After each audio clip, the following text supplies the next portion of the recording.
Every game on the board in the NHL. It is the last Saturday of the regular season. Why not close things out with a bang with 15 games? No games on Friday. No excuses for teams. No back-to-backs to worry about. Every team rested, locked in, and ready to go. Welcome in, guys. The Pre-Scout presented by the HOF app, hofapp.com. Of course, we're streaming live on X and posted to Wager Talk TV YouTube channel as well. Of course, I'm Andrew McInnis from wagertalk.com, wt.buzz/AM.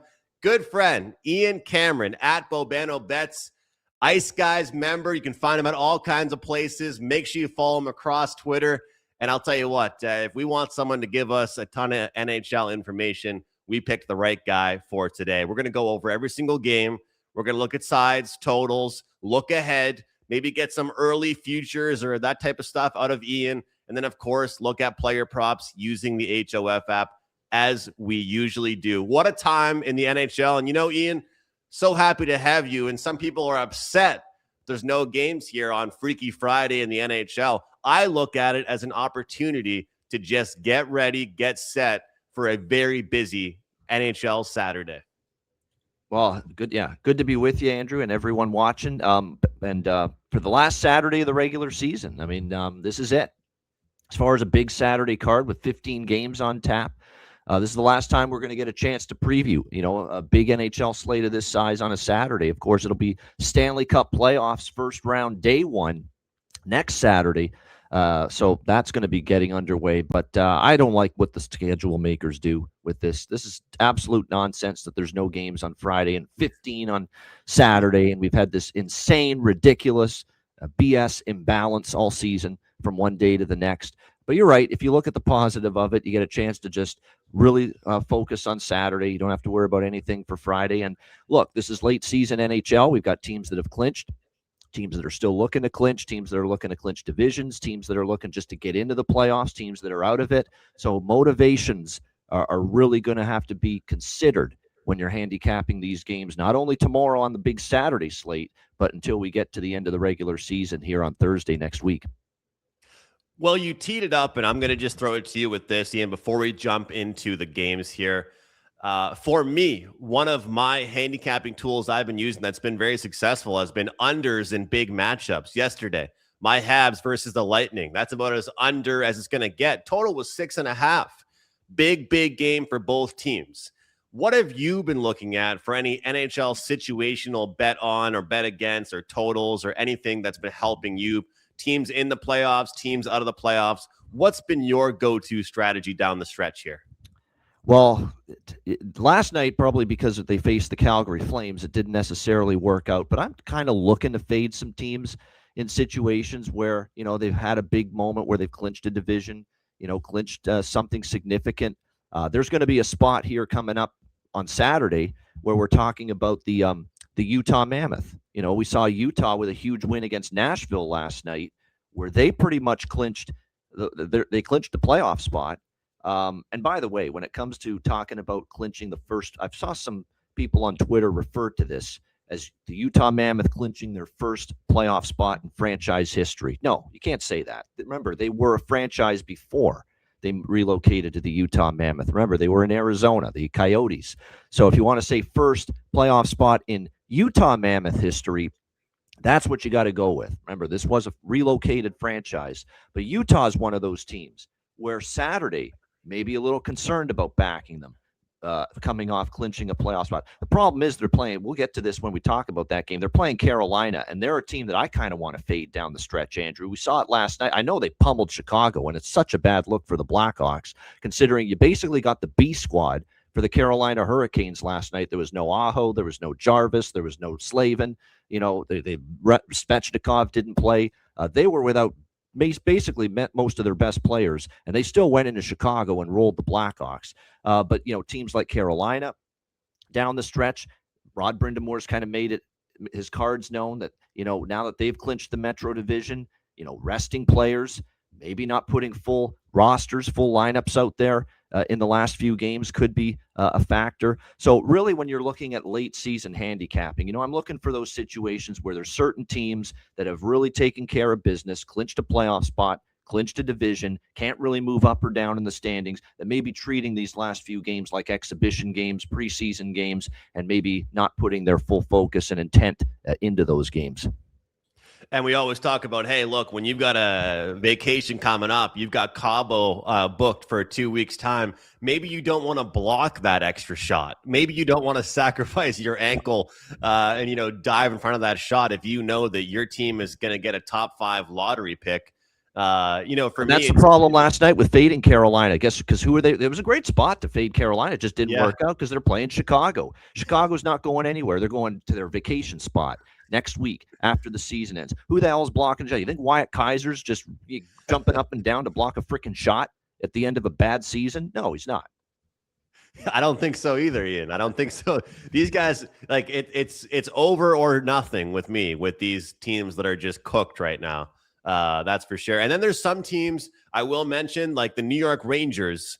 They've been a team, Ian, for me, situationally, hockey-wise, analytically, whatever you want to use, they have really cared down the stretch. And there's some teams that will lose their care, and some teams will say, we probably should have done better this season. We got to show some pride out the gate here.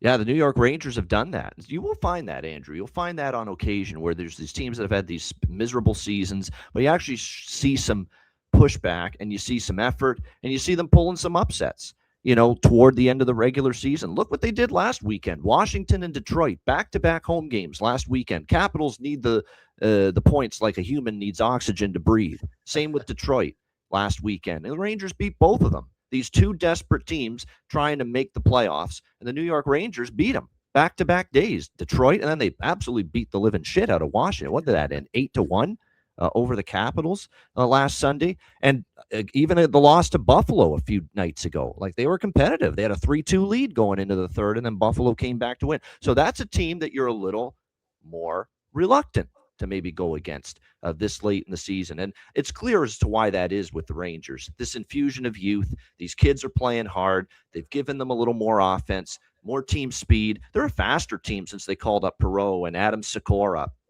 And all these younger players are starting to get suddenly more ice time late in the season for Sullivan. And all of a sudden, they're a more dangerous group. And these kids are trying to make an impression. They're trying to show Sully there, hey, we want to be on this team. We want to be on a roster spot with the New York Rangers next season. So Rangers have been one of those anomalies, if you will. Bad team, miserable season. A lot of these teams have checked out. Toronto's checked out. I mean, that's ridiculous. That's like Canada versus Kazakhstan, shot on goal disparity last night against the New York Islanders. Was it 42-9 at one point? That's a team you don't want your money on right now. They can't wait for this miserable damn season to end. But the New York Rangers are the opposite.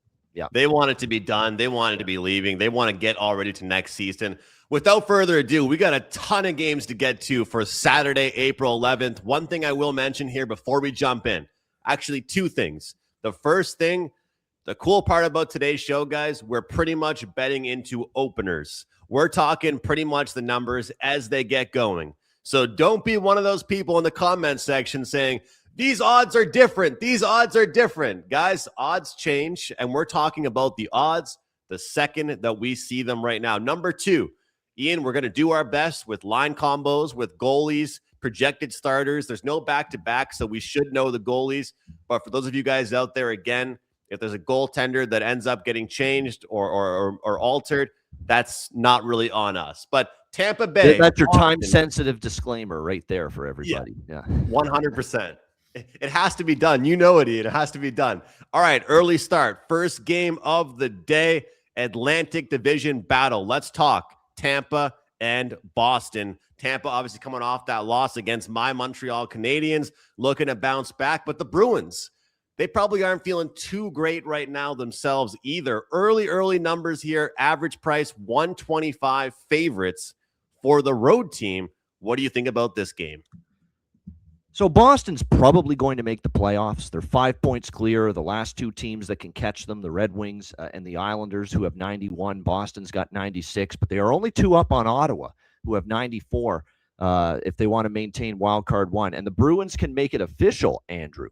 here in this game with a victory as far as clinching a playoff spot is concerned. So this is probably a pretty big game here for the Boston Bruins. We know how well they've played at TD Garden all season long, this Boston Bruins team. And when I look at Tampa Bay, who have actually gone 0-3, Andrew, so far on this current Eastern road trip, losses to Buffalo, Ottawa, and, of course, your Montreal Canadiens on Thursday night, I'm convinced Tampa Bay does not give a crap about winning the Atlantic Division. I really don't think they do. I mean, I'm not seeing like they're hesitant to put Hagel in the lineup. He missed the game again yesterday. They've had a couple other injuries as well, and John Cooper's kind of, kept those guys out of the lineup. Their behavior just really baffles me, Andrew, with what I've seen from Tampa Bay, because I've watched these last 3 games: Buffalo, Ottawa, Montreal. To me, they look like a team that's trying to just set a playoff tone rather than a team that's seriously going out there and trying to win hockey games. Like they're trying to show people how tough they are. Like they're getting the scrums and they're getting in all these, scrums after whistles. There's punching someone after the whistle's concerned. It's almost like they're trying to show people, hey, we're going to try to take the Florida Panthers formula, and if we face you in the playoffs this year, you better look out because we're coming after you. I mean, you're not the Florida Panthers. That's number one. Number two, they're still meaningful. You got a chance to win the division. How about stop showing how tough you are, taking extra penalties? How about you win a road game on this trip? How about that? Because you're 0-3 so far. And to me, it looks like you're more focused on sending a physical message to your opponents rather than winning a game right now. So I don't think I want any part of Tampa right now, quite honestly, Andrew. And I'm damn sure in an opportunity for the Bruins to clinch a playoff spot on home ice, where they've been so good all season at TD Garden. For me, there's a one-way game: Bruins or pass. I love it. Bruins or pass, says Ian, of course, at Bobano Bets on X. And, Ian, look, when it comes down to it, I've talked about that under strategy with teams in their own division. But the Bruins, such a good home team. TD Garden, looking pretty good. I don't know if I want to play the full game over here because of that under strategy. I do think the first period over is a good way to look here. And throughout the season, I've been hesitant to bet first period overs with the early game on the board. You know how it goes sometimes, that, Saturday, slow start, first game and all that stuff. But, there's that off a shutout angle that we all know and love. And it's not like they got shut out, but Dobish did play pretty well. And I think the Bolts probably could have had a couple more goals. So we will look towards the first period over in that game. I can't argue your side. I like that side a little bit myself. And, one thing funny about it is that the Lightning lead the league by a mile with penalty minutes. But I'm here to say that they're really not that big of a team. Like, I'll be the first one to tell you, the Montreal Canadiens, besides Anderson and Xhekaj and Struble and stuff, they're not a tough team, all right? But the Lightning, when you talk about, like, especially skilled players, like I love Brandon Hagel and stuff, but like half the guys that were mucking it up last night for the Lightning, they're not even going to be on the ice in playoff games, right? So they're not that actual big, tough guys. But first period over 1.5 for me. And Ian says, hey, look, it's Bruins or pass for me at the Garden. Guys, a reminder, timestamps in the description of the video. You can blast your way through to the game that you want. So if we are going on about one game or taking a while for the video, a lot of games. And, Ian and I love talking hockey. So there are timestamps in the video. And, of course, catch Ian Cameron on the Ice Guys as well every single day. He'll be live Saturday afternoon with the regular crew. Second game here, Ottawa and the New York Islanders. Ian, what else can we say about this Ottawa Senators team, man? It's been phenomenal to see what this team's been able to do.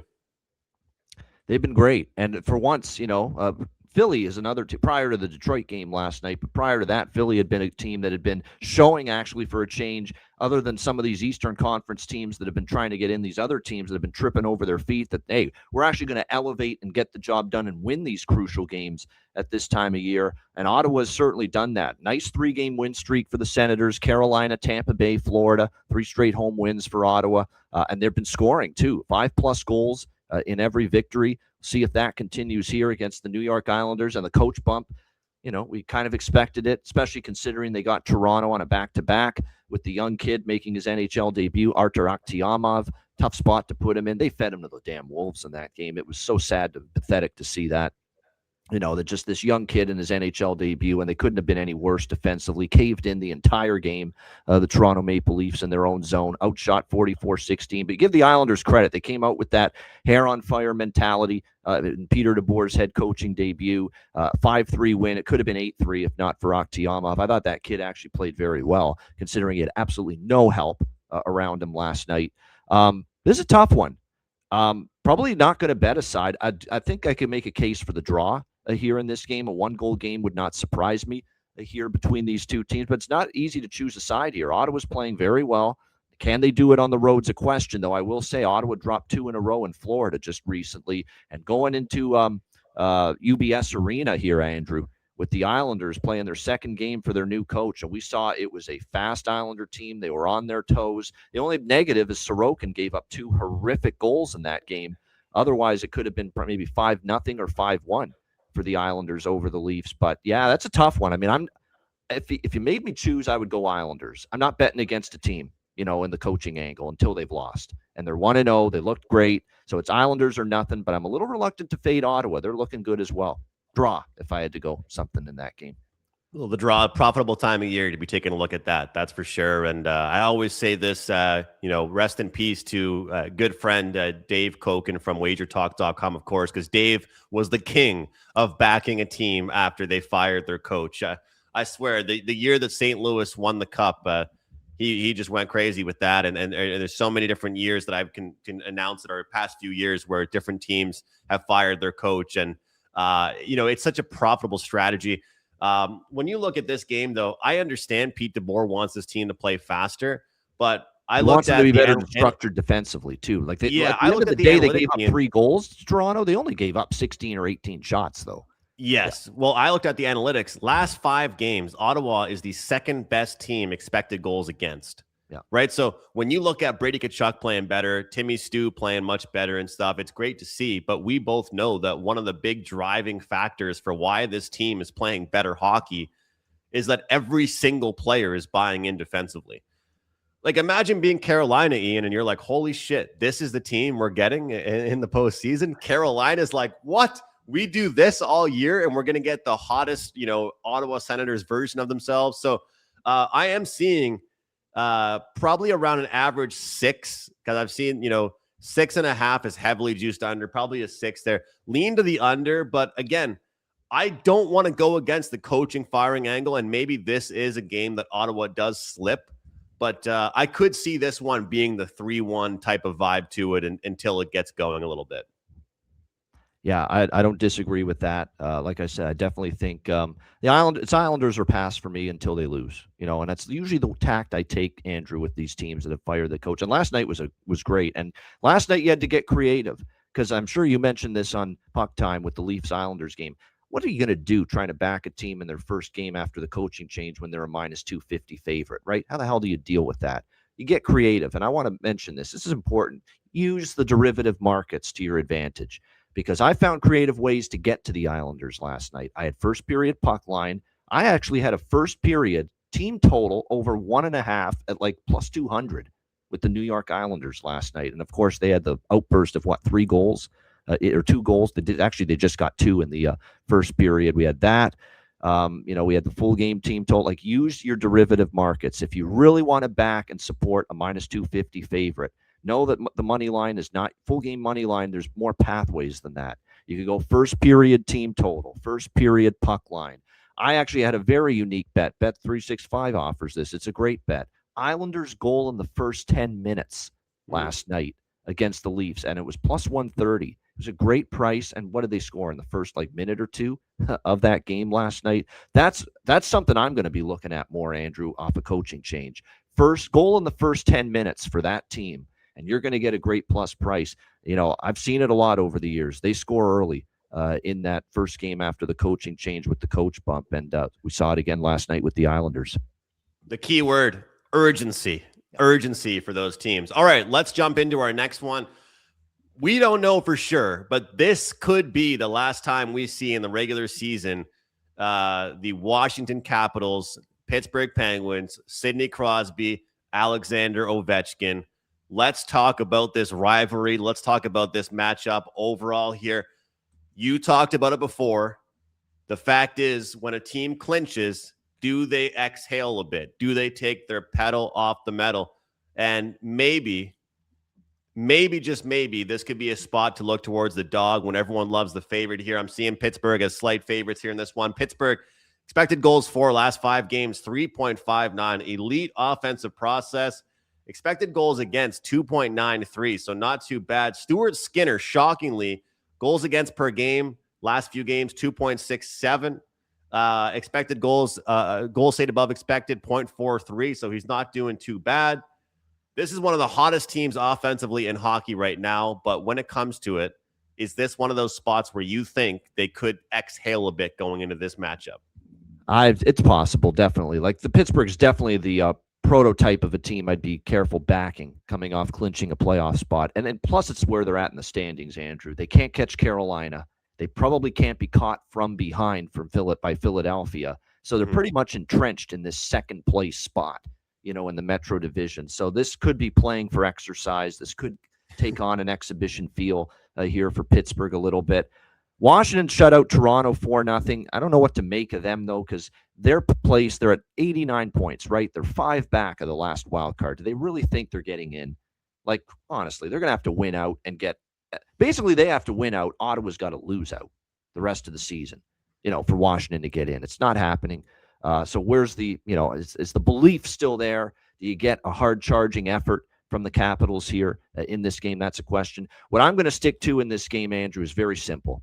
It's one of the best streaks, total streaks we've got going in the NHL right now. The Pittsburgh Penguins, 16-2 to the over in their last 18 games. 16-2. And that's 16 games out of the 18 where there's been at least 7 goals. So it's been up and down. The Pittsburgh offense, obviously, they've been scoring in bunches. Their defense has still been shaky at times. You never know what you're going to get from Skinner and the other guy, Shelov's in net. They can be up and down at times. So we're just going to keep riding it. It's been certainly a great run where I've just been cashing in repeatedly, game in, game out with these Pittsburgh full game overs. We're going to go back to the well here with this one over the total, Washington, Pittsburgh. See if you can find 6, even at 6.5. I like it. 16-2 run for Pittsburgh to the over. Well, Ian, you know how much I enjoyed cashing a big winner last weekend with Penguins over the 3.5 goals. Only took about 20 minutes into that one. This might not be the same feel to it, but I get that same vibe that you do. This could be that roll the pucks out. Let's play some pond hockey a bit. And one thing too, Andrew, it's important to mention this. Last 3 meetings between the Caps and Penguins, do you know what the scores were? 8-3, 5-2, 5-3. I was just going to say, these teams, even though it's a rivalry, they've just rolled the pucks out. It's usually whatever team wins the game usually scores 4 or 5 goals. So if you like one of the sides, a team total wouldn't be a bad idea because whoever wins between these two teams typically puts up numbers. But I do like the over, just like yourself, Ian. We cashed the easy 5% play last week. We do have one going again this Saturday, guys. Look, the run couldn't last forever. I wish it could have, but 12-2, that's still something pretty good to write home about. So 12-2 run, guys. 5% big bet goes on Saturday. It's the last Saturday of the regular season. Next Saturday, we'll have that feeling in our stomach. We'll have that excitement on Friday night like it's Christmas Eve, Ian. It will be the playoffs next Saturday. So last big Saturday, guys, of the regular season. If you're enjoying the video so far, hit the like button on YouTube. If you're watching on X, hit the repost and make sure you follow Ian Cameron at Bobano Bets. Okay, guys, let's look at Edmonton and Los Angeles. They called it a pillow fight. They called it the pillow fight division. Anaheim was at the top. Then you saw Edmonton creep up. Now Vegas waking up with their new coach. What do you think about Edmonton versus LA? And honestly, Ian, I'm going to ask you your thoughts on the division overall. Well, the division overall is who the hell wants it, is the question you got to ask yourself. It hasn't looked like anybody's wanted to reach out and take this specific division this season. But Edmonton's in the driver's seat right now. They're leading the division by 1 point over both Vegas and Anaheim. This is probably going to go right down to game 82 because the Oilers are only 1 up on Vegas and Anaheim. All 3 teams have exactly 3 games left. So it's still up for grabs. When you look at the regulation wins column, Edmonton That's why they're in the driver's seat too. Not only are they 1 point ahead of Vegas and Anaheim, but they've got 31 regulation wins. Vegas and Anaheim, respectively, only have 28 and 25. So the tiebreaker is going to the Edmonton Oilers if they end up tied in points with either Vegas or Anaheim. So they would take a big step forward to winning the division if they can get 2 points here in LA. Kings are holding the second wild card spot right now, 85 points, one up on Nashville. And keep in mind, they still have a game in hand, the LA Kings, on Nashville. 3 points up on Winnipeg, 4 points up on, sadly, the fading San Jose Sharks. But the Kings are certainly in a good spot, maybe to get the wild card. But I'm waiting for that Kings moment where they spit the bit in a big spot. I thought even against Vancouver, I thought maybe it could be there because I've seen the Kings lose some terrible games against teams they should beat when they're trying to make the playoffs. But credit to them. They took care of business against Vancouver on Thursday night. Can they do that here? They're obviously always going to be fired up to play Edmonton since Edmonton's knocked them out of the playoffs multiple years in a row. One thing that's interesting, Andrew, 2 meetings previously this year, LA won in Edmonton 4-3. Edmonton just crushed LA in LA in this building 8-1 back in February. Both games went over the total. Kind of lean that way a little bit. Edmonton, again, is starting to show some cracks defensively. 2 straight overs on this road trip. LA, since DJ Smith took over, Andrew, for Jim Hiller as head coach, they've been playing faster brand of hockey, more up and down, trading chances. It's kind of weird to see it because the Kings rarely played that way, but you're seeing them play more of a rush game.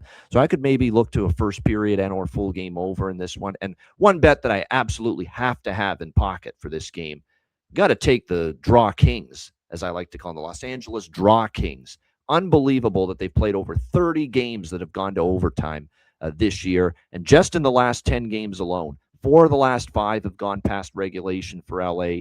And a whopping 6 of their last 9 games have gone past regulation. And with points so valuable for both of these teams, if it's tied late in the third, they're going to try to secure the point.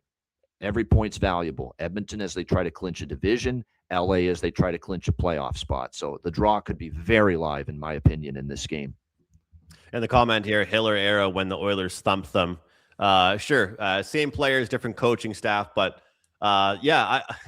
look, a lot of people aren't happy, Ian, with the way that this team has won games, right? Like you can win overtime games all you want, but to have the number of regulation wins that they have is just kind of sickening, really, to look at, if we're being honest here. But I'll make it quick for me. It's Kings or pass in this game. Look, my heart breaks for Connor McDavid to, that game against the Mammoth. You score a highlight goal, your team scores 5 goals, and you lose the game.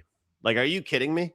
This describes the Oilers. I feel like since I joined Wager Talk, the discussion about the Oilers has been the exact same discussion. And it's absolutely heartbreaking to look at. Oh, you're telling me they scored 5 goals, McDavid got 4 points, and they lost the damn game? Yeah, that sounds about right to me. Well, let me throw something at you too, Andrew, about how the fact people were upset about the Utah performance, right? Where they lost 6-5, defense looked bad. And then all the talk the very next night against a desperate San Jose team where they looked so great. San Jose barely got to double-digit shots on goal. They won 5-2. And, you heard the Oiler players after the game, Knobloch, the head coach, too, say, oh, we got our game back. We're feeling good. That's the way we want to play. We think we've got our game back. Well, did you really get your game back, or did you just face the San Jose Sharks who hit a wall and have just completely run out of gas? Because San Jose looked that same way as they did against Edmonton Thursday night against Anaheim, where they just look like they've run out of gas, San Jose. So be careful believing and buying into that 5-2 win against San Jose that Edmonton's found their game. Let's see if they've done this on Saturday. Minnesota at Nashville here. We're looking at odds consisting of minus 135, 140 in favor of the road team, the Minnesota Wild. Nashville Predators right now, taking a look at them. Pretty good possession numbers, respectable offensive numbers. Last 5 games, 3.25 goals, expected goals per game. How about Saros right now? This is actually a guy that we're seeing have either dominant efforts or a little bit of below average efforts. It seems to be that box of chocolates when it comes to him right now. But this Minnesota Wild team, they know who they're playing already in the playoffs. It's set in stone. There's no changing it. They know who they're playing when it comes to the playoffs here. When you look at this matchup, the way I look at it anyway, is that you're coming off a game where, look, you should be pretty happy But you should say, you know what? Hey, look, we scored 4 goals, but we choked that away. And I think that the way I looked at it was this: whoever lost that game on Thursday is who I was going to want to bet on in their next game, Ian. Like if Minnesota had won it, maybe I don't want to back them on Saturday night. But they played a respectable game. But when you give up 2 goals in the third, it's just something you can't really be too proud about. So, look, Nashville's offense, I give them credit. Saros, I give him some credit. But looking at Minnesota, if you take Minnesota's offensive form right now, put it with Nashville's offensive form right now, and you put the talent together, no one can take away what Stamkos has done. Quietest 40-goal season ever, probably, we've seen from a player. But I think this is a spot to bet on the Minnesota Wild here. Short and simple for me. Coming off that game where they looked good out the gate, then they kind of fall off a cliff in the third period against the Dallas Stars. Offensive metrics look pretty good for this Wild team. I'm going to back them to get the job done. I said it to myself, Ian, whoever lost that Stars Wild game is who I was going to want to back in their next game. Yeah, I don't think I want to back either of these teams right in this spot, just because Minnesota is that loss pretty much takes them out of, passing Dallas for home ice. Like they're pretty much locked into third in the Central playing Dallas. Dallas is going to have home ice advantage.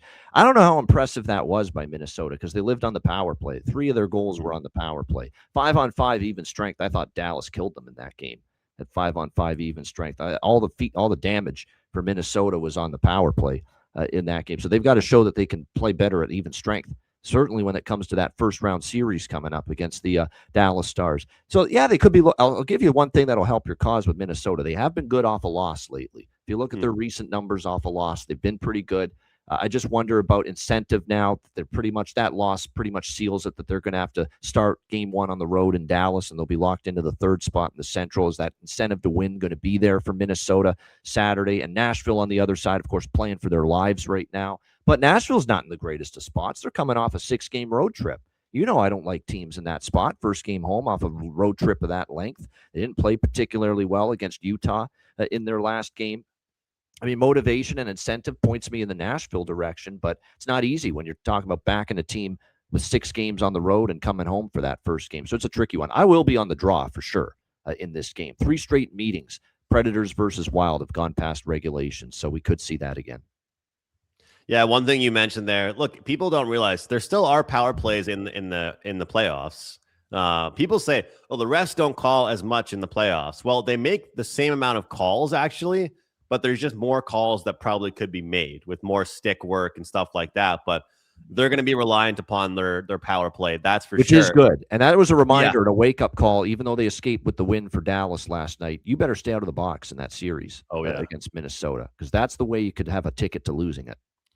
Well, look, people hate to hear it, but I'm a huge junior hockey fan, as you know, and the local team I follow here. I mean, a lot of the games that they lost, they had a tough first round in the playoffs, but were on the penalty kill, And it's like, look, you took the penalties. They were bad penalties, and it's part of hockey. It's part of the game. We just talked about Minnesota and their game against the Stars. How about we talk about the Dallas Stars right now, Ian, and taking a look at this Stars and New York Rangers matchup. I mentioned off the top of the show, the Rangers are a team I'm looking to bet on right now. Do we see a flat spot?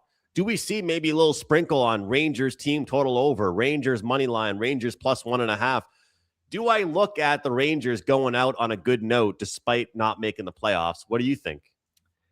So this is interesting with the New York Rangers. Everything we talked about with them giving a good effort down the stretch it's been proven true. I mean, that was a really good homestand for the New York Rangers. Obviously, they had wins against Washington and Detroit. They beat New Jersey. They beat Florida. They beat Chicago. I mean, they went 5-2 on that 7-game homestand. And even the loss against Buffalo, 5-3 on Wednesday night, they're up 3-2 going into the third. They have a chance to win that game against one of the hottest teams in the NHL, the Buffalo Sabres, a team that could win their division right now as well, Buffalo. So the Rangers have played really competitive hockey, and it's easy to see why. Like, it's just been an infusion of the youth movement's been real. Connor or Gabe Perreault, they've obviously had Adam Sikora. They've had so many younger players in the lineup. They've given Lafreniere a lot more ice time too since Panarin got traded, and he's actually made the most of it. He's played pretty well, Lafreniere. Actually, I got to give him credit. Lafreniere's looked like a different player after Panarin got dealt to the Los Angeles More Kings. confidence, I'd say. Yeah, more confidence, and it's he easy to shouldn't see need more that though, confidence, Ian. right? He probably shouldn't need that. He should have had the confidence in the first place. Yeah, I would agree. Where's this been all these years? You're right. You have to ask yourself that. But I think when you have more ice time and the coach believes in you to give you that ice time, you play with a little more of a, hey, I can get this done. Yeah, and we're seeing that right now from Lafreniere for sure. Yeah, I don't love this spot for Dallas. I got to admit, that win probably puts them at a distance with Minnesota that they're going to get home ice because they're 4 points up on Minnesota. They also have the regulation wins tiebreaker with 3 games left, both teams. So that's key. That means Minnesota's got to finish ahead of Dallas in points, to be second in the Central and get home ice. So I do worry about a little letdown. We'll go to this market. I mentioned this market on the pre-scout last time I was on. Rangers first goal, first period in this game. It's something you can look at FanDuel. We've talked about this bet before. You're going to get a heck of a plus price on it too because they're such a big underdog in this game. I mean, I think that's a good bet. We'll see about if they can survive for the full 60 minutes. That little voice in my head, Andrew, says, well, now you're on the road to finish the season for these last few games for the Rangers. Are you going to bring that same intensity and excitement now when you're finishing on? It's easy to do it when you're at home. Can you do it on the road for this group? But I do like the way they're playing. It's not the greatest of spots. A huge win. There was a ton of scrums and physicality in that Minnesota-Dallas game as well. This definitely feels like it could be a little hangover spot for the Stars. But I wouldn't want to put all my stake on the money line with the Rangers. I'd want to split it up. Give me a little Rangers first goal, first period. Give me a little Rangers just to get a goal in the first period, which you can lay a decent price with. A little team total on the Rangers, as you mentioned, for the full game as well, over 2.5. And that full game money line I will sprinkle, but I'm definitely going to split it up amongst a plethora of different Ranger bets here. Yeah, and that's the way to do it, right? Find a way to win without having them actually having to win the game. That's why I mentioned the team total or first period or whatever it is. And that's why the first goal, first period look, Andrew, is so good. Because a lot of times you'll see them jump on the superior team early, and then the superior team rolls back and wins. They catch up, right? They catch up into the game. Bet on 305 Fernie reposted the stream. Hey, thanks for reposting it. Reposting always helps us. The more eyes, the better. And if you're watching and you enjoy on YouTube, hit the like button. It helps us out quite a bit. And, of course, subscribe to the channel, comment, and let Ian and I know who you're betting on. Hey, we give our opinions. We want to know your opinions as well. So let us know what you guys think about this one. But, yeah, find some ways to make some money on the New York Rangers. Okay, let's talk about our next game here. And, when we talk about big playoff matchups, this is about the opposite of when it comes to that for the most part. We're going to go with St. Louis and Chicago here, Ian. Taking a look at this one here. You've got a St. Louis team that, don't look now, they've got pretty good goalie tandem down the stretch. I mean, Joel Hofer, wow. Binnington, he's pick and choose his spots to be pretty damn good, which is great sign for them.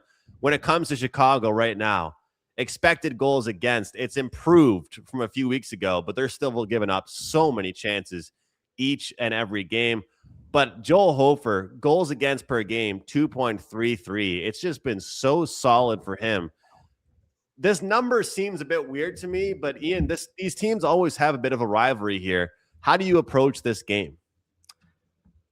I have to mention this because I forgot of it. That was always something I forget about a game. Rangers Stars. I have to mention this streak, and I should have mentioned that I'd be on this too. Give me that over. I think it's 5.5, Andrew, in that Rangers Stars game. Still, I'm seeing over 5.5 minus 130. DraftKings, FanDuel. The New York Rangers on the road, 13-1-1 to the over in their last 15 games. How about that?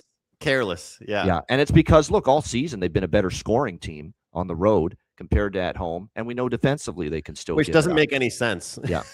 13-1-1 over streak, New York Rangers on the road, their last 15 road games. Plus, I think Dallas will see a drop in defensive intensity coming off that Minnesota game. Yes. So, yeah, over 5.5 is live in that game. Rangers, I agree, and that's why I'd look towards the team total as well for New York, and I wouldn't talk anybody off the full game over. But look, projected goaltenders here, Knight versus Hofer for this one on a Saturday. Blues versus the Hawks in this one. Slight favorites, of course, for this Blues team.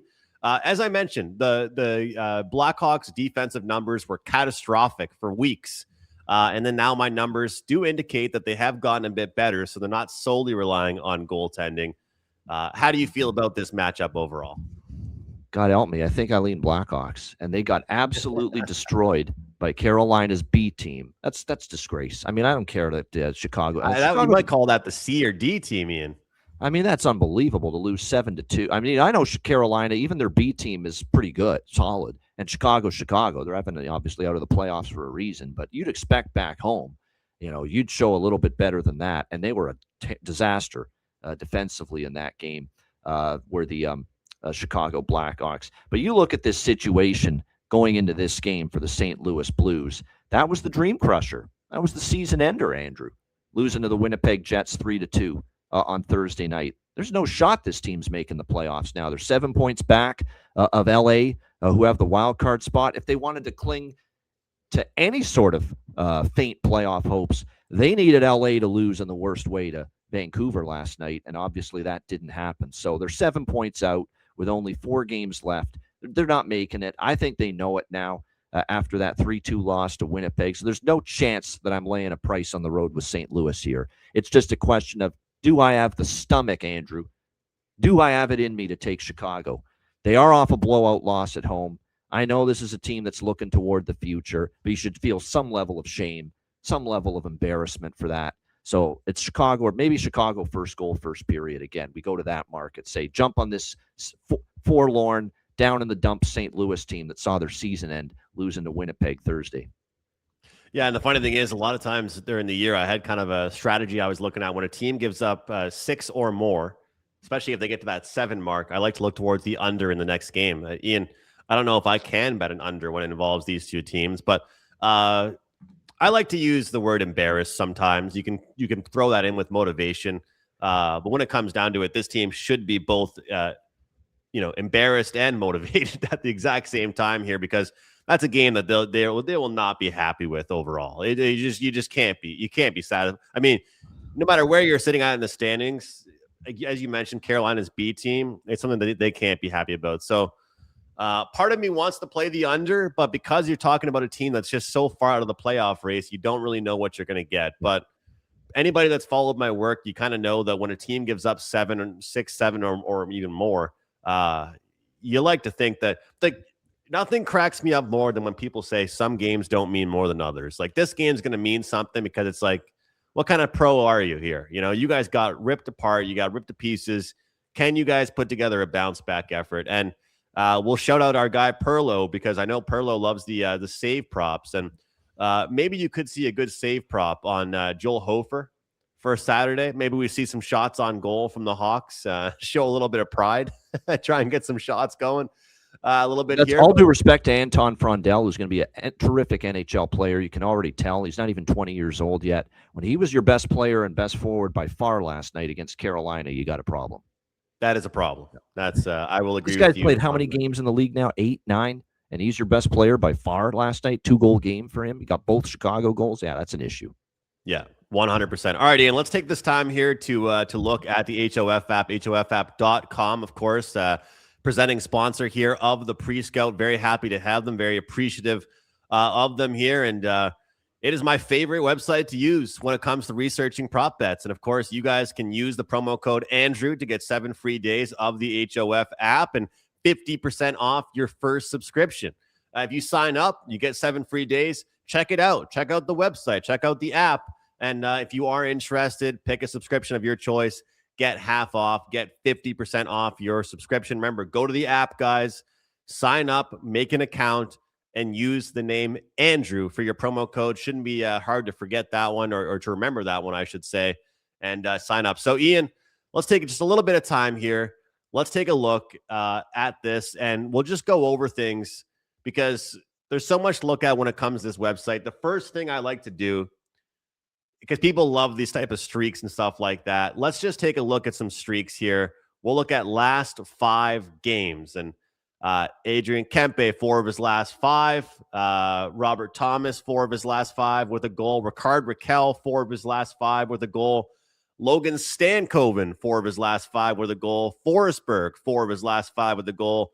Svechnikov, 4 of his last 5. When we scroll down the list, and I know you have a lot of these in your head here, Ian, anybody that just on an absolute heater that you want to mention? You mentioned Rickard Rakell. Like, he's at or near the top of the list for Pittsburgh. And in a game we expect Pittsburgh to score and there to be goals in general, the 16-2 over streak for Pittsburgh, Rickard Rakell is probably a good option. And you're getting, I'm already seeing in the plus 175 range for him to score a goal against Washington. That's one that stands out. Adrian Kempe has done everything he can to drag his team into the playoffs. He's been on a heater for the last 5 games as well. You know, if you're looking for a little bit of value, as far as players that are maybe down the board a bit, that have been scoring a bit lately. I mean, we've mentioned this certainly on the Ice Guys show with Parker Kelly. They're playing Vegas tomorrow night. We'll get to that game. Parker Kelly in a bottom 6 role, and we've been cashing some plus 600, plus 550 bets with Parker Kelly, who's really stepped it up. The funny graphic the other night when the Colorado Avalanche played on the television broadcast, 25 goals the last 4 seasons combined for Parker Kelly, 20 this year alone. So talk about a breakout season for Parker Kelly. So if you're looking for someone with down the board for a little value, bang for your buck, Parker Kelly stands out.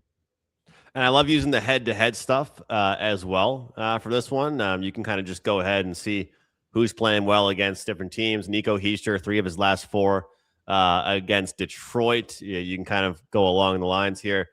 Vinny Trocheck, 2 of his last 3. We just talked about that matchup there. For the Logan Stankoven and Taylor Hall for Carolina. Those are going to be on my radar for goal props on Saturday. They've been hot lately for the Hurricanes, and they still played last night against Chicago. They were not part of the group and the collective that Rod Brindamore sat down last night. So keep an eye on both of them. If they're in, they're good goal props, especially if they're going to sit Aho, Svechnikov, some of these other guys again, Jarvis.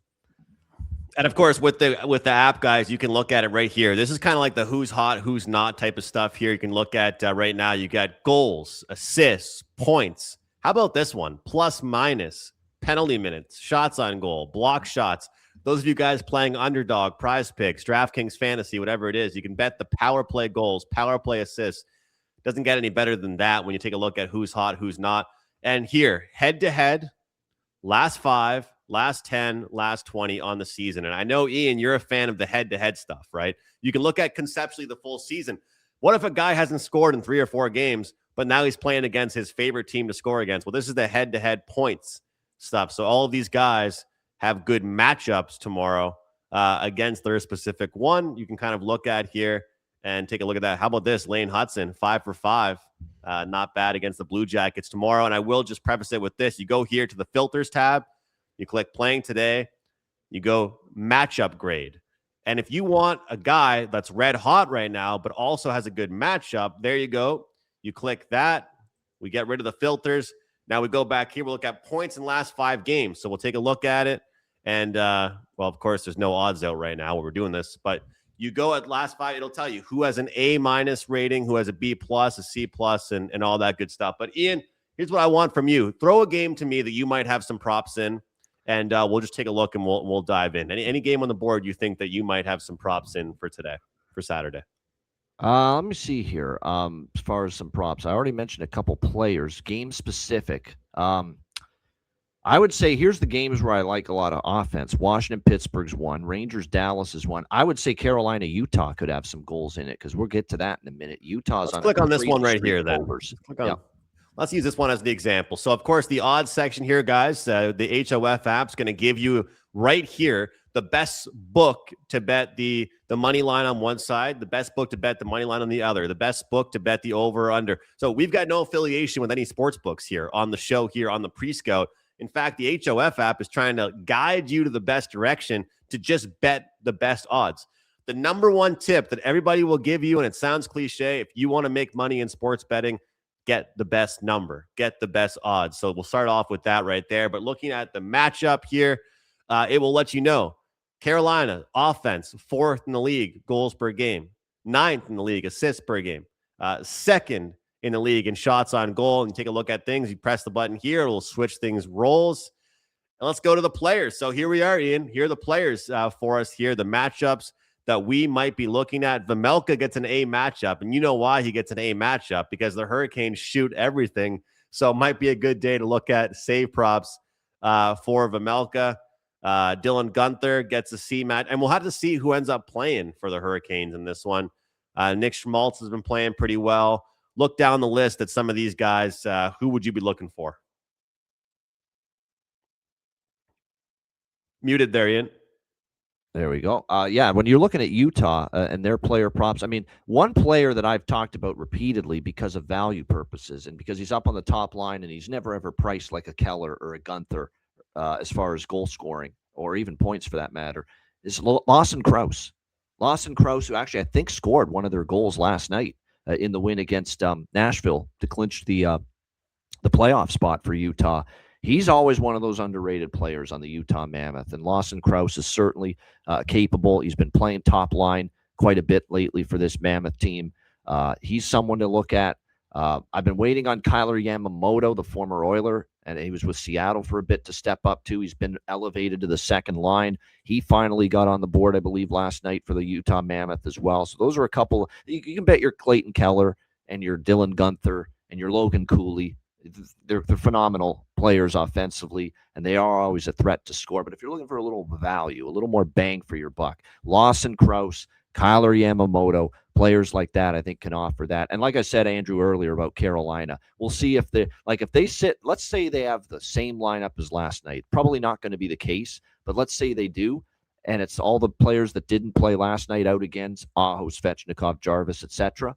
That means Logan Stankoven and Taylor Hall, who have been really heating up lately, take focal points offensively, focal roles offensively. So I think Stankoven and Hall, worth a look. They're both in great form. Yeah, those guys are playing extremely well. And one nice thing, again, guys, I'll just mention before we close things out, you can click on a player, you can click on a bet here. Let's say we want to get Schmaltz to get a goal. You could click add to bet slip.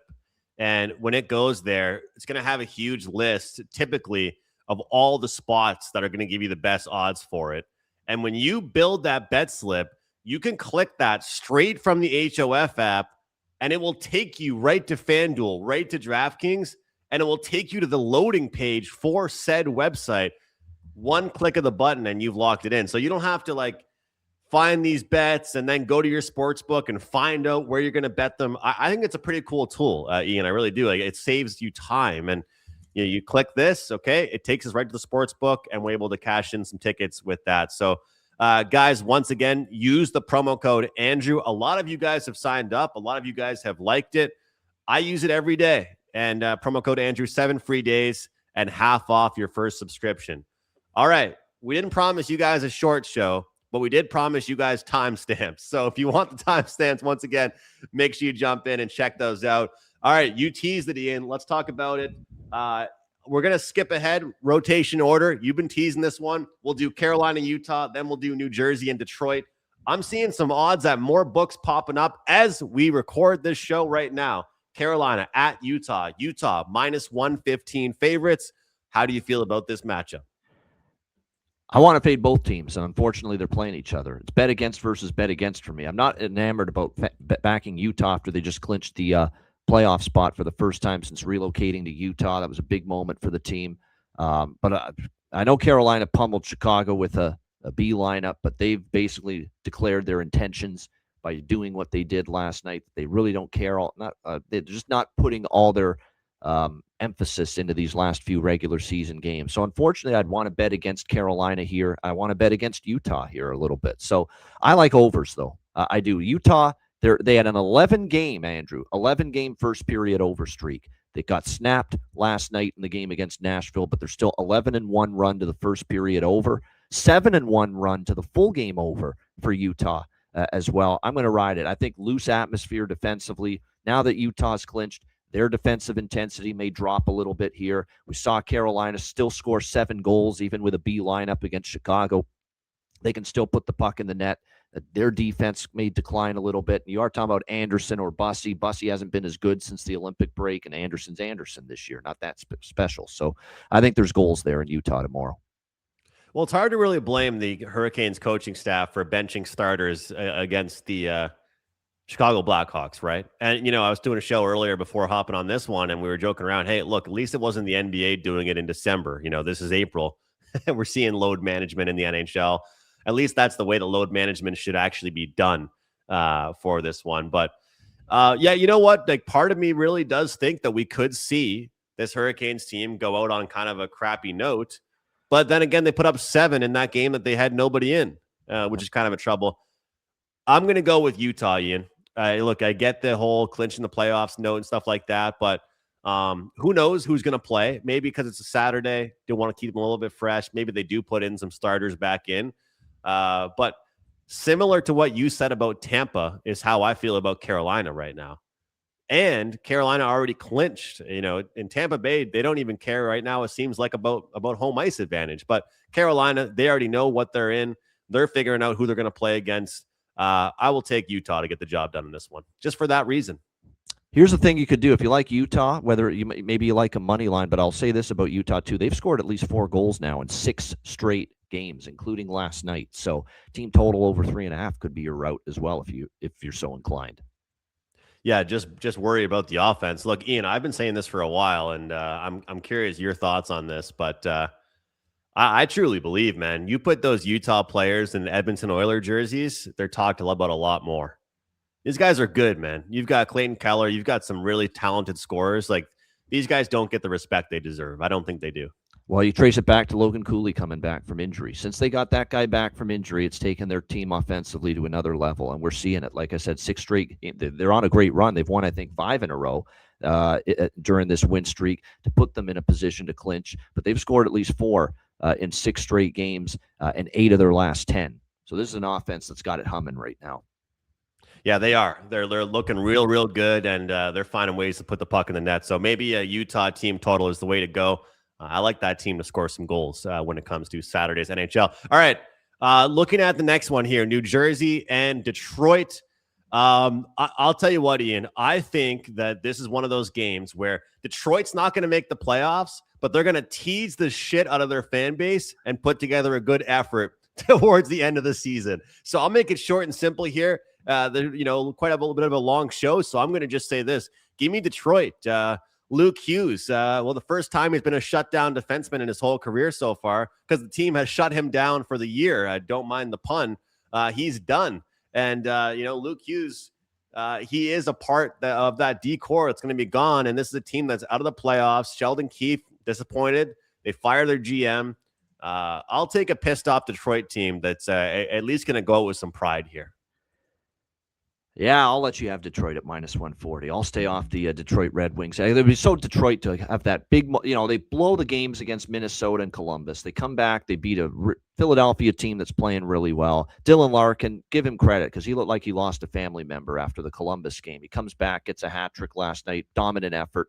But it would be so Detroit to come off that win against Philly, think real people back in, and then end up laying an egg here against New Jersey. I'm not probably going to bet Jersey, though. I mean, Jersey's a team that just lost to Pittsburgh 5-2. They've now lost 2 in a row. I may look over 5.5, though, just simply because 3 straight overs for Detroit. They've started to score. Their defense hasn't been good the last few games either. And meanwhile, New Jersey, we've talked about how they've been scoring and giving it up as well. And we've seen 4 of the last 5 head-to-head matchups. New Jersey versus Detroit go over the total. So 5.5 minus 130. I may get in there with over 5.5 here for something. Yeah, when you look at at New Jersey, and I just feel like they're more susceptible to probably folding. And you mentioned Dylan Larkin looked like he lost a family member. Man, oh man, like some of the quotes in that locker room, some of the interviews, they've actually made me sad to watch. It looked terrible. It's been tough to look at. So hey, the way you said that, I don't know if I want to lay 140, but I'll probably find a way to make some money with Detroit, whether it be using the HOF app and looking at player props or whether it be the team total or whatever it is.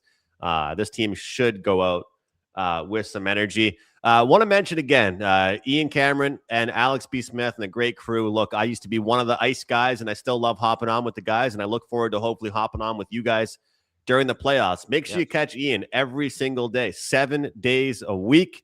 I guess you could say here on Puck Time, we're 6 days a week because I do record this video for Saturdays. But Ian, what time tomorrow are you going, or on Saturday? Yeah, we're on at noon Eastern time, okay. Saturdays and Sundays, 2 p.m. Eastern through the week. Very important to note, we're doing a ton of live bet casts during the Stanley Cup playoffs as well. We're going to have one free-for-all monthly betcast it's open to everybody, and then the rest of our betcasts during the month are Patreon exclusive. We do have a Patreon page where you can sign up for $10 a month, patreon.com/iceguys. So like I said, when you're looking at the betcasts, they're a lot of fun. You've been on them many times, Andrew, just chilling, having a couple of beers, watching the games, placing some live bets, and just sharing some comments and some observations and opinions with everyone on the betcast. It's a great group. There's never any bad seeds. There's nobody, causing rifts or anything like that. It's a really great community. So the betcasts are great. And, of course, you can check us out 7 days a week on The Daily Show. Everyone just having a good time. Everybody wants to win. And the live bets are always fun to cheer for. The only thing is we need to all start our games at the same time. So that way nobody's on different streams. You're right. That's for sure. But always appreciate you being here with me, Ian, of course. And hey, maybe we can do some more content during the playoffs. We'll get you on People the playoffs. don't realize, Daily Show and some betcasts too. Yep. Yeah.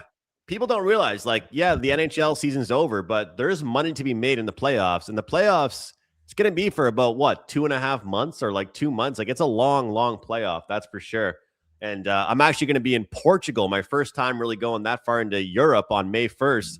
I'll be watching games at 2 a.m. local time, sipping on some nice European wine, up watching, especially if my Habs make round 2, God willing. You go to a Portuguese bar and you say, hey, turn on some lightning Habs for me. They'll look at you like you're from outer space or something. Yeah. Well, I'm going with the in-laws, and they're going to be seeing me hailing down a cab at 12 in the morning to go see a local game or something like that. That's for sure. But can't wait for the playoffs. Can't wait. Let's talk, Ian. Philadelphia and Winnipeg, -130 favorites here for the Winnipeg Jets. Talk about teams going into the playoffs on a good note right now. Philadelphia Flyers, the Battle of Pennsylvania might be something that we end up seeing here. I'll be frank with you. I don't have much in this game. What do you think here? Well, both teams need the win because Winnipeg is still not technically out of it. They're 3 points back of LA, and with the even number of games left. They both have 4 left. They do have the tiebreaker regulation wins over LA. So if they were to tie with LA, Winnipeg would make the playoffs. So it's huge for them.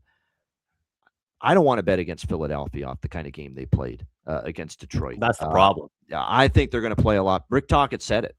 We were undisciplined. We took way too many penalties. Their power play made us pay for it. I thought at even strength, Philadelphia still played an okay game, but they were in the box too much. And Detroit's power play made them pay for it. And they fell behind. And Philly can't play that type of game coming from behind. They got to keep games close. They weren't able to do it. Once they get behind a couple, 3 goals, they're in some trouble, and they were last night. So I think you get a much better performance from Philly. And now with the Islanders winning against the Leafs, it puts more emphasis on this game for the Flyers, who are now just 1 point ahead of the Islanders for 3rd in the Metro. So this is an important game for the Flyers. This is a great late season draw. And I know my good buddy, our good friend, our mutual pal, Andrew, Alex B. Smith, would co-sign this. East versus West. You've got Philly. They don't care if Winnipeg gets a point. And Winnipeg doesn't care if Philadelphia gets a point. This is a great draw look in my mind, and I lean to the Flyers as well as a slight dog. Yeah, it's like that West versus East. Hey, maybe there's 5 minutes to go, we're tied 2-2. Let's sing Kumbaya. Handshake agreement. Yes. Yeah, that little handshake agreement, which we don't like overall, but I guess that's kind of just how it's a draw better. I freaking like it. Yeah, I know what you mean from a hockey fan standpoint. There's too much of this going on. I do get that. Yeah, absolutely. It's part of the game, I guess. But yeah, to your point, when you got a desperate team, a team that's gonna, do everything they can to punch their ticket. And as I mentioned for Philadelphia, that Battle of Pennsylvania seems to be very well and alive. That we could see it, which is pretty awesome to see. All right. Let's talk Columbus and Montreal. Don't look now. 10-1 last 11 games. How about those Montreal Canadiens? It's not often that I'm able to have my bias hat on and it actually be a good thing right now. This Montreal Canadiens team, oh my God. High scoring, low scoring, whatever it might be. How about Jakub Dobeš, Ian?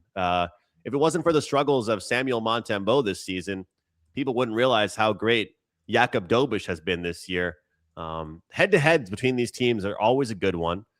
And Columbus kind of fallen off a cliff here, but they're going to give Montreal a battle. How do you feel about Montreal-Columbus? I don't hate the draw here either. I could see this maybe being an overtime game. The problem is I don't know where Columbus's headspace is right now because I find it difficult to think they've got that belief still. This has been a rough stuff. Rick Bowness, man, all the effort they made to get back into the mix and get into a playoff spot, and here they are at the wrong time going 2-8 in their last 10 games. Shut out by Buffalo 5-0. The offense is completely dried up. They've scored 2 or less in 4 of their last 5 games.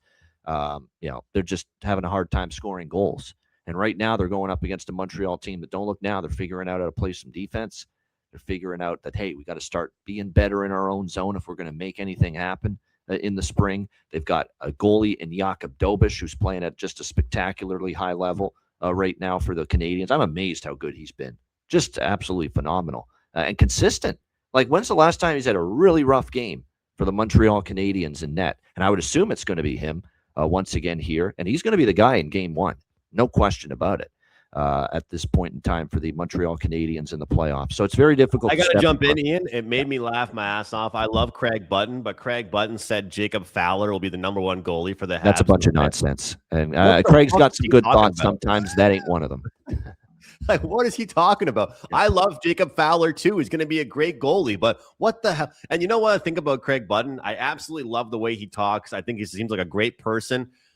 I think he loves to try and get hot takes sometimes. Stir the pot just to get people talking about it. Yeah, talking about him. Yeah. Yeah. So, yeah. Yeah. Sorry to interrupt you there, but I had to mention that. Yeah. No, it's Jakub Dobiš's net, game 1. No question about it in my mind. So, lean draw. This could be an under because Columbus is not scoring. Montreal is suddenly getting some defense and some good goaltending right now. And they got good goaltending for a while, but there were times they were getting good goaltending and the defense was letting the goalie down. That's not happening as much now for this Canadiens team. So this actually could be lower scoring. I lean to the draw. Won't be one of my bigger action games, though, on the card. That's for sure. No Carrier, no goalie, no problem. As Jack-Eye, Engstrom, Struble, all those guys filling in those bottom pairing roles. Great to see for the Montreal Canadiens. The only thing is, Ian, I'll say about it, I know you mentioned the under. They can still win a division, Andrew, as you know. They're only 2 back of Buffalo with a game in hand. Yeah, 100%. I mean, people are giving me a hard time saying, oh, well, they have to win out and all that stuff. But look, we need Buffalo to lose some games. But they were plus 440 to win the division going into yesterday, and now they're close to plus 220, 230. So better than it was on Thursday, that's for sure. And if you have the chance, Andrew, to win a division and get not 1 but 2 playoff rounds where you have home ice advantage, at least in that building, in that madhouse, in that insane asylum known as the Bell Center, you got to try to go for it. And I'll tell you what, I think the Habs can take care of the Boston Bruins. I think they can. So you give me Habs Bruins, especially with home ice advantage, because Boston's been terrible on the road but great at the Garden. Yep. That'd be a dream. And I'll tell you what, I'd be driving to Montreal and maybe even Boston too, if I can do so. That'll be the Jimmy Murphy Bowl right there. Boston, Montreal in the playoffs. Yeah.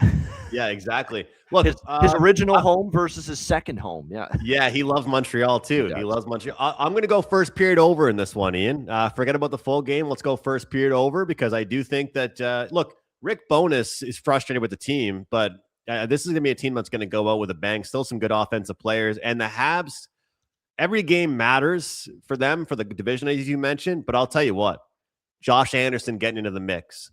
All these players mixing it up, fighting, shoving, big plays. Cole Caulfield's 50th, Slavkovsky's 30th. That game meant something to them defensively. I'm not saying this game won't, but I wouldn't be shocked to see this game be a little bit more opened up. So over 1.5 first period, I think this one's a pretty good bet. One thing we've noted this on the show, Alex and I, is that a lot of these games too, where both teams are playing for something, need the game, would like the win, we're seeing both teams to score in the first period cash in a lot of these games. Look at Minnesota-Dallas last night. We talked about this. We said, well, they both want to win. They're both going to come to play here. 1-1, first period pretty quickly. That you could be looking at that here in this game. Maybe both teams to score first period at a pretty good plus price. Columbus has to come out strong early or else see ya.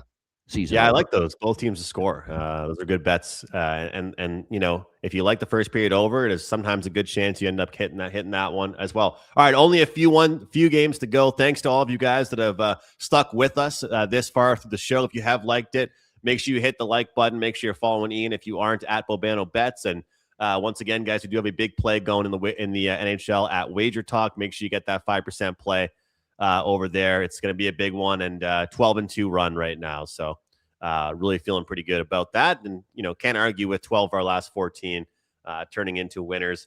How about Florida and Toronto? Who would have thought these teams, both their fan bases are cheering for them to lose? And all my buddies that are Leaf fans, Ian, they actually want the Leafs to lose on Saturday night. And so they think just the fans are going to be screwed, and the team will probably, of course, win that game. It's all about draft picks when it comes to this team right now. And of course, they don't want to lose their spot to the Boston Bruins. What do you think about this game? This one, I mean, the over's the only thing I could bet here. Panthers and Leafs, two defenses giving up goals, hemorrhaging chances, hemorrhaging shots, hemorrhaging high danger looks. I mean, both of these teams, they're giving up just tons of grade A chances. And look, Florida's got, basically the Charlotte Checkers, their farm team playing for them right now with everybody out. So it's hard to back Florida right now. Toronto off just letting that poor young goalie hang out to dry, Akhtiamov. I can't even believe I'm saying I'm leaning Toronto, but this is the one team that I maybe consider the Leafs, because it's not like Florida, is playing with this great intensity down the stretch with everybody out. And obviously, missing the playoffs and not even getting a chance to compete to win a third straight Stanley Cup in the postseason this year. They've lost 4 in a row. They're 0-4 on this current road trip, Andrew. They got swept back-to-back in Pittsburgh, lost in Montreal, lost in Ottawa 5-1. There's no chance I want to back Florida. I'm not really that excited to bet Toronto either, I will admit. But if I had to bet a side, I'd lean Leafs. I think the over's the best option, though. Yeah, and you know what? Again, I'll shout out our guy Perlo again. I think this could be a save prop over. We got stung the other night because Anthony Stolarz left the game. I think that would have hit easily, but I think whoever's in net for the Maple Leafs look towards the save prop over. Man, oh man, this team gives up shots. Like, it is crazy. They're giving up. He had Artur Akhtiamov over saves. You almost cashed that sucker in the first period against the Islanders. That's what I'm saying, right? That's what I'm saying. So, like, it is. And you said it earlier in the show, you almost feel bad for the guy. Like, hey, welcome to the NHL. Your defense hates you. Like, your defense is cheering against you. Welcome to the NHL. They're not going to give one lick of an effort for you. Have fun. Yeah, exactly. Yeah. They don't care about you getting a good effort in your first game. Kind of sad to see. One of the saves he made last night, like, it was an unbelievable save. It was in the third period. He had already faced 40 shots. After the save was made, he looked like he was crumpled up into a ball, Akhtiamov. And I think it was just, fatigue was part of it, I think, too. Like, he'd seen more rubber than a dead skunk on the side of the road he saw last night against the Islanders, Akhtiamov. And I think he was tired. I mean, it's just, geez, all these pucks I've had to stop tonight. I think he just had a moment where it's like, geez, I'm exhausted. More rubber than a college dorm room. He's not having a good time. I think tough. So save prop over might be a good call there. And honestly, on the other side of it, could be a good game to open up the HOF app and look at shots on goal props as well for some of these guys, because it's always a good one. All right, Calgary and Seattle. Look, I said this last week and it didn't really work out for me, but I'm going to say it again and I want your thoughts. I know you might say to me, why would I want to bet Seattle minus 150? I'm going to use a CFL term to you. BC Lions, when they're minus 7 or higher, they have a great track record. Some of these teams, they are good when they are favorites and not good when they are dogs. Seattle seems to have a good run when they are favorites here. Do we respect the books and look at this number and say, hey, look, they're favorited for a reason, Ian? Or do you say, hell no, I'm taking the dog in this game? Because when I make that comparison to the BC Lions, you know as well as I do, sometimes teams, when they're put in a certain role by the books, they're put in that role for a reason. Yeah, I think overall, this is where I need my good pal Jonathan Davis here to give me the Seattle record as a home favorite this season. But off the top of my head, I think they've done okay. The Kraken as a favorite. They haven't been favored a ton. Although I will say, I see the last time they were favored, they lost at home to Chicago. That's pretty bad. The last time they were a home favorite. That's what I'm speaking about. This is probably the game on the card that I'm most likely to pass entirely. I mean, I think I'm done with Calgary. I mean, they got Colorado, off clinching the West, clinching the division, and they still lost to Denver, or Colorado, that had struggled to put 2 wins in a row together. and feeble effort. I don't think I want to go back to trusting Calgary again. But laying this price with Seattle, that ain't for me. So it's probably a stay away game. I will say that Seattle's been trending first period over lately, so maybe you look there. I was going to look at Seattle to win the first period, -0.5 goal. Maybe don't trust them for the full game. I don't want to lay -150. Don't get me wrong. Maybe them to win the first period. Okay, let's talk Vegas and Colorado. Colorado coming off a pretty smooth sailing victory. Sometimes when you get in that cruise control, as you talked about with Tampa, as we talked about with Carolina, Colorado is still winning games. But Ian, fair to say they're still in that cruise control. Also probably fair to say this game means more to Vegas than it means to Colorado. Does that play a part in your handicapping here? Yeah, I mean, I thought, to keep in mind, when I bet against Colorado on Thursday night, that was Calgary. Okay, that's one of the worst teams going. And, I thought it was still a sensible, logical, and great rationale to go against Colorado. They've locked up the Central. They've locked up the number 1 seed in the Western Conference. Now, this is a team they've had some history with the Vegas Golden Knights. Maybe that gets their attention a little bit. But, yeah, for me, it would be Vegas here. Can only look at the Golden Knights. And they're coming off their first loss under John Tortorella, losing in a shootout to the Seattle Kraken on Thursday night, which was surprising because they were up 3-1. And by the way, that's going to be enough, I think, of Adin Hill now at this point. And I don't want to say he was completely to blame for the loss last night, but there's still a couple of those goals where it's like, I'd like a save there. I really would. And it's been that kind of season from Adin Hill. And don't forget, Torts has that history with Carter Hart. Going back to their time in Philadelphia, Carter Hart's had 2 really good starts in a row when they beat Vancouver and they beat Edmonton 5-1 last weekend. And Carter Hart was very good. That's the best I've seen Carter Hart play since he's come back to the NHL. And I think you're going to see Carter Hart here. And I think we're now getting to that point, Andrew, where John Tortorella is leaning heavily to Carter Hart game 1 in the Stanley Cup playoffs. So I'd expect to see Carter Hart. He's had 2 good starts in a row. I think you can make a case for Vegas here at a plus price. I think you could probably tell by the way I let it into you that that's the side that I lean towards as well here. Colorado, fantastic team, going into the playoffs pretty strong, but we all know that this Knights team, they're making a push right now.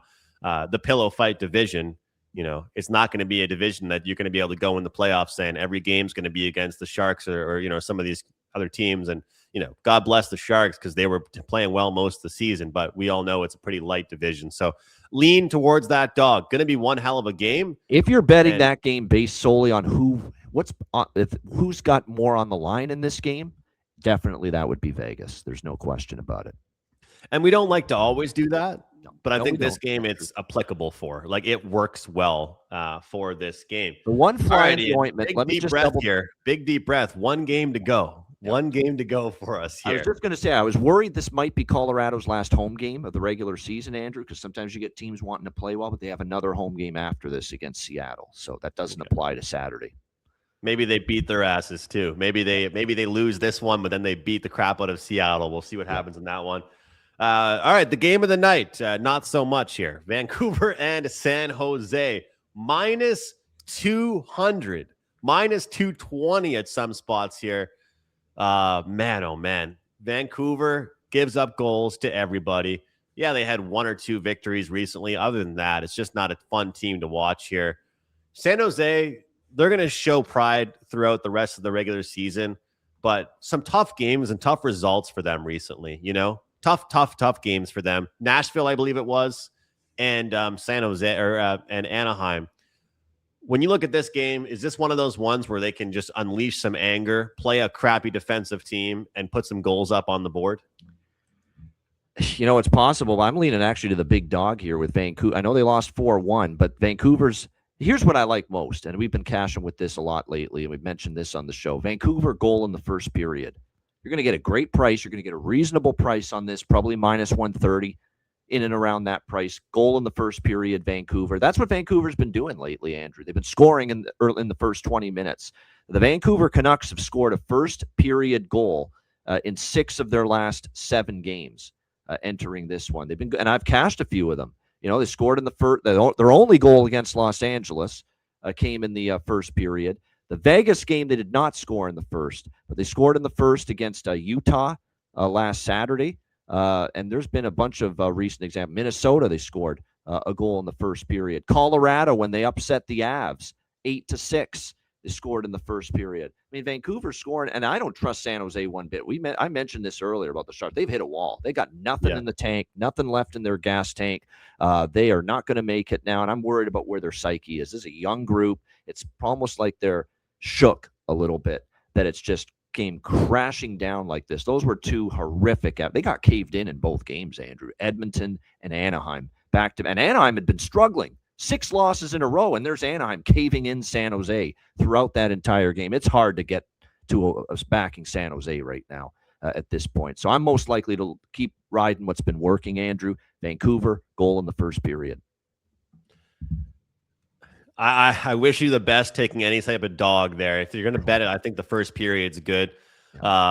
Look, teams, when they're not playing well, they're not playing well for a reason. But when you look at past couple of games here, you got a San Jose team that they played a team that played some pretty good hockey against the Anaheim Ducks. And you look at their last couple of games here. That game they lost against the Oilers. The Oilers played a hell of a game. Like, this seems to be one of those spots here where it's like, okay, cool. We got the Canucks on tap.